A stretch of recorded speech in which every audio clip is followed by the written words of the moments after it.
మీడియాలో రీల్స్ ద్వారా ఫేమస్ అయిన కుమార్ ఆంటీ హోటల్‌ని నిన్న పోలీసులు మూసివేయడం జరిగింది. ట్రాఫిక్ అధికారులు అక్కడ ట్రాఫిక్ విపరీతంగా జామ్ అవుతుండడం వల్ల ఈ హోటల్‌ని ఇక్కడి నుంచి తొలగించాలని చెప్పేసి గూడా నిన్న చెప్పడం జరిగింది. కానీ ఈరోజు ముఖ్యమంత్రి రేవంత్ రెడ్డి స్పందిస్తూ ఆ హోటల్‌ని యథావిధిగా కొనసాగించాలని చెప్పేసి గూడా ట్వీట్ చేయడం జరిగింది. త్వరలోనే ఆ హోటల్‌కి తాను గూడా వచ్చి రుచి చూస్తానని చెప్పేసి గూడా చెప్పడం జరిగింది. ప్రస్తుతం మనతో పాటు కుమార్ ఆంటీ ఉంది. ఒకసారి మాట్లాడదాం ఆమెతోని.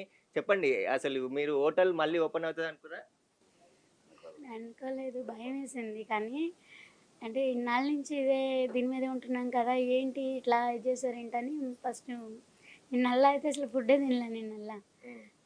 ఇక చాలా బాధ అనిపించింది. కానీ ఈరోజు ఇప్పుడు ఇలా చూసేటప్పటికి నాకు ఆనందంతో ఈ కన్నీళ్ళు ఆనందంతో వస్తున్నాయి. ఆ! సీమంత గారు మాలాంటి వాళ్ళని ఇది చేసినందుకు నిజంగా సీమ గారికి చాలా కృతజ్ఞతలు చెప్పుకుంటాం. ఎప్పటికీ మర్చిపోము. హ్మ్. హ్మ్. అంటే హ్మ్. నిన్న అంటే ఎందుకు ఇబ్బందయిందన్నారు? ఎట్లా అసలు ఎందుకు హోటల్ ఎందుకు మూసేశారు? అంటే ట్రాఫిక్ జామ్ అయితుందని అన్నారు. అంటే పబ్లిక్ దానికి నేను ఒప్పుకుంటాను. అది నా కస్టమర్స్ అందరికీ కూడా నేను ప్రతిసారి తీసినప్పుడు కూడా చెప్పాను నేను.